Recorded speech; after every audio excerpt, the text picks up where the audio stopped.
கோதுமை மாவு வச்சு நேற்று ஈவினிங் வந்து ஒரு ஸ்நாக் பண்ணேன்னு சொன்னேன்ல, அதோட ரெசிபி பார்த்துடலாமா? கொஞ்சம் கோதுமை மாவு எடுத்துக்கோங்க. அதுக்கப்புறம் சின்ன வெங்காயம், பெரிய வெங்காயம் இது 2யும் சேர்ந்து இந்த போண்டாக்கெலாம் யூஸ் பண்ணி பாருங்கள். டேஸ்ட்டு செம்மையாக இருக்கும். சின்ன வெங்காயத்துக்கு ஒரு டேஸ்ட் இருக்குது, பெரிய வெங்காயத்துக்கு ஒரு டேஸ்ட் இருக்குது. ரெண்டும் சேரும்போது சூப்பராக இருக்கும். அப்புறம் கொஞ்சம் கட் பண்ண கறி லீவ்ஸு, இன்றைக்கி வந்து பார்த்திங்கன்னா வரமிளகாவை விதையை நீக்கிட்டு கட் பண்ணி சேர்த்துட்டேன். அப்புறம் கொஞ்சம் மல்லித்தலை, உப்பு போட்டு சீரகத்தை கசக்கி போட்டுக்கோங்க. அப்புறம் நல்லா ட்ரையாக பிரட்டிட்டு அது கூட வந்து பார்த்திங்கன்னா நல்லா தோசை மாவு போட்டுக்கோங்க.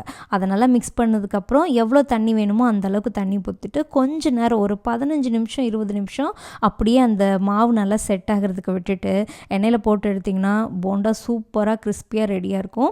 கரெக்டாக கொஞ்ச நேரம் அதை வந்து செட் பண்ணுறதுக்கு டைம் கொடுக்கணும். நீங்கள் எப்படி சப்பாத்திக்கெலாம் மாவு பிணைஞ்சிட்டு கொஞ்ச நேரம் வைப்பீங்கல்ல, அந்த மாதிரி ஒரு 15-20 நிமிஷம் வச்சுட்டு அதுக்கப்புறம் போண்டா போட்டிங்கன்னா நல்லாயிருக்கும். இந்த மாதிரி நீங்கள் பண்ணியிருக்கீங்களா, உங்கள் வீட்டில் பண்ணுவாங்களான்னு சொல்லி கமெண்ட்டில் சொல்லுங்கள். இந்த வீடியோ பிடிச்சிருந்தா லைக் பண்ணுங்கள். தேங்க்யூ ஃபார் வாட்சிங்.